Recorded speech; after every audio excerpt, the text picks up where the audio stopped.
I want to do a speed review of attributes of great salespeople. And this, by the way, it was not written by me. Everything I ever have has been, or that I present has been culled over years from different sources. So I try and give people the credit.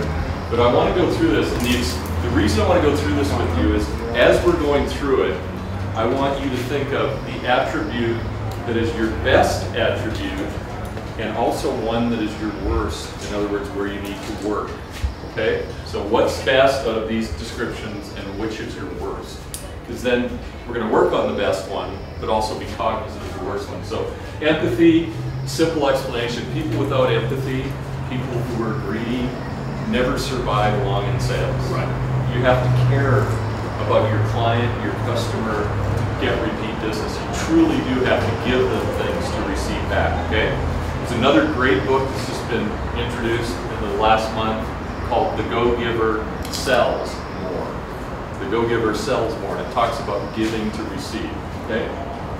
So the second attribute, so your question is this my strength or is this my weakness? They believe in themselves, but I call this being conscious of who you are and how good you are. In other words, not having an overtly big impression of who you are as a salesperson, having a realistic view. In other words, if you look at yourself in the mirror and see the same person that other people see, that's a balanced view of yourself. If you look in the mirror and see a giant and they see a little midget, then you have a too high an opinion of your abilities. But you can also have too low an opinion of your abilities. Next is, first and foremost, they try to impress themselves. They're not out to impress the world. They're trying to, they have their own internal scorecard. The best people I've ever seen in, we talked about sports, and when you see somebody like Timo Solani, who's 40-something years old and still playing, he could have retired years ago, but he's out to prove something to himself that he can do it for a long period of time. So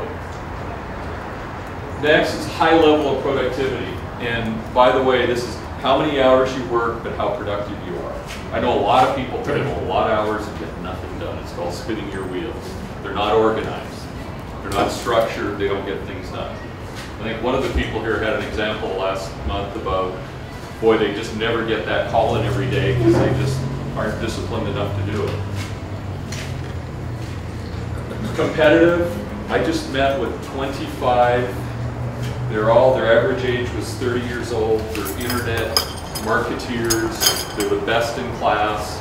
And what was really interesting is we did a profile of them all.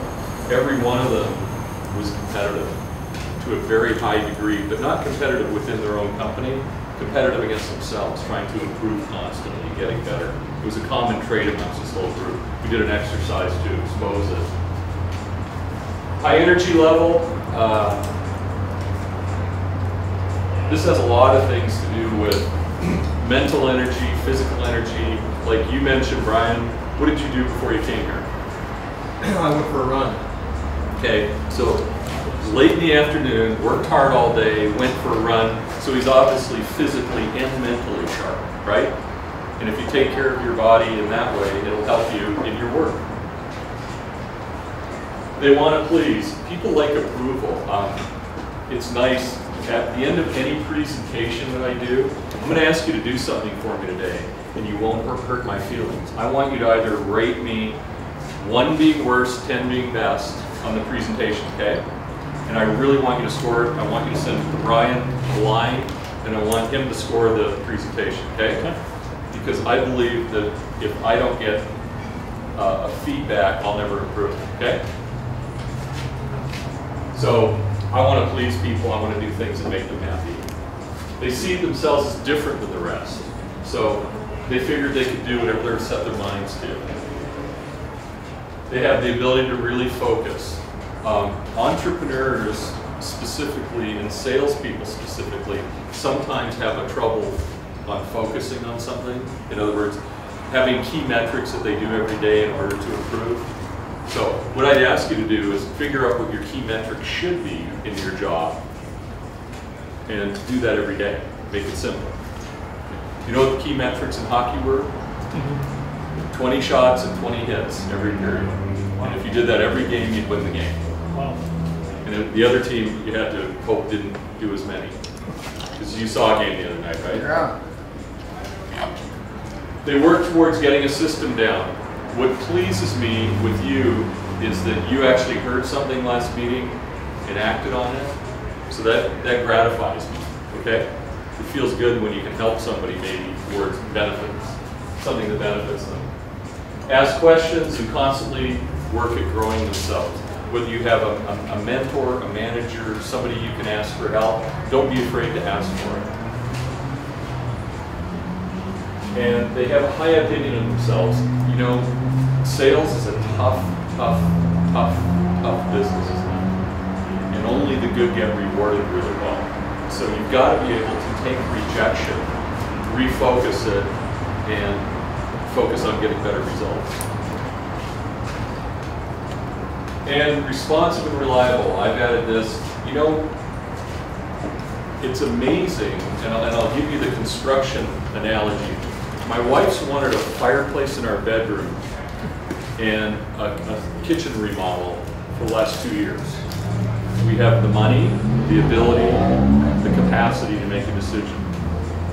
Every 3 months she gets fired up about it and calls 3 contractors who were referred to us by someone. How many do you think show up for the appointment? Take a wild guess. Maybe 1 of 3.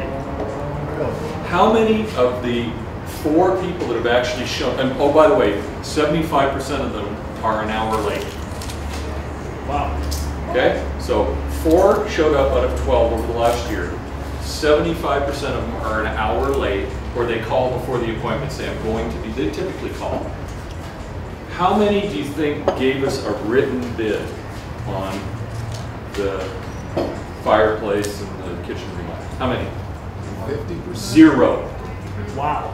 So the state of the economy is horrible, supposedly, right? Or somewhat improving. Contractors are starving all over the place, supposedly. And I can't get one to show up at our house.